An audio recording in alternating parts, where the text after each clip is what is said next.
اللہ کے قرب کی تلاش کرنے والے کو کس حد تک اپنی خواہش کے لیے دعا کرنی چاہیے۔ جس کو اللہ کا قرب تلاش کرنا ہے اسے خواہشات سے نجات پانا ہے۔ اگر اللہ کے اور بندے کے درمیان میں کوئی رکاوٹ ہے تو وہ خواہشیں ہیں۔ جتنی خواہشیں پیدا ہوں گی اتنا اللہ سے دوری بڑھتی چلی جائے گی۔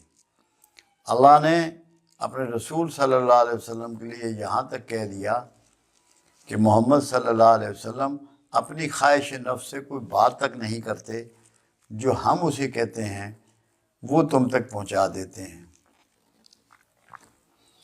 صوفیوں کے ہاں جو تلاش خدا مند میں لوگ نکلتے ہیں، سب سے پہلے جو انہیں پریکٹس کرائی جاتی ہے وہ ترک خواہشات کی کرائی جاتی ہے، کیونکہ خواہش ایک ایسی بیماری ہے کہ ایک پوری ہو جائے تو دوسری کی آرزو ہوتی ہے، دوسری پوری ہو جائے تو تیسری کی آرزو ہوتی ہے۔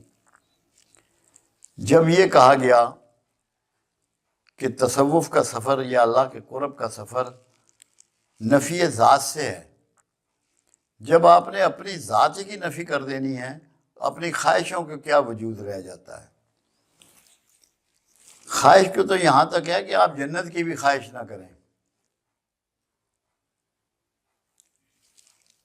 کیونکہ میں نے بہت پہلے ایک لیکچر میں سمجھایا تھا کہ دو چیزیں دل میں سے نکالنی ہوتی ہیں، ایک گندگی اور ایک محبتیں۔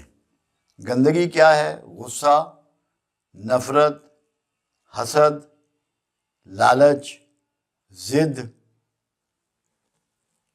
کسی کو نقصان پہنچانے کا خواہش، بے صبرا پن، یہ سب نجاست ہے۔ یہ ساری وہ چیزیں ہیں جو شیطان میں پائی جاتی تھی، اس سے نجات حاصل کرنی ہے۔ اور دوسری ہے محبتیں، اولاد کی، اقتدار کی، شہرت کی، سامان کی، کسی انسان کی۔ یہ محبتیں بھی اللہ کی راہ میں رکاوٹ ہیں۔ تو ہر قسم کی غصہ برائیاں جو میں نے گنی ہیں وہ چھوڑو، اور محبت صرف اللہ سے رکھو یا اللہ کے رسول سے۔ ان دونوں کی محبت ایک ہی محبت ہے، وہ الگ الگ نہیں ہے۔ اللہ رسول کا ہے، رسول اللہ کا ہے، ان دونوں کی محبت یکساں ہے۔ صرف اس محبت کو بیچ میں رکھو گے اور ترک خواہشات کرو گے تو اللہ کا قرب پالو گے۔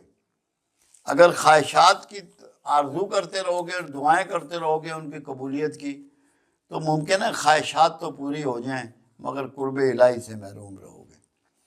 تو ترک خواہشات پہلا راستہ ہے اللہ کے قریب ہونے کا، نہ کہ خواہشات کے لیے دعا کرنا۔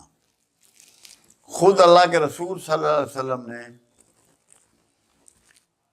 اس طرح کی خواہشات کی دعائیں کرنے سے لوگوں کو روکا ہے، اجتناب کیا ہے کہ تم اللہ سے مغفرت طلب کرو، کیونکہ ہم اللہ کے وہ بندے ہیں جتنے بھی ہیں جو اس کا بھرپور شکر ادا نہیں کرتے۔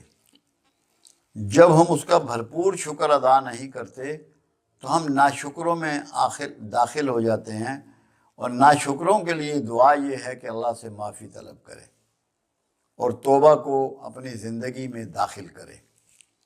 تو اس لیے خواہشوں کی دعا نہیں کرنی، اللہ سے معافی کی دعا کرنی ہے، اللہ سے قبولیت کی دعا کرنی ہے، اللہ سے ہدایت کی دعا کرنی ہے، اللہ سے دین کی سمجھ کی دعا کرنی ہے۔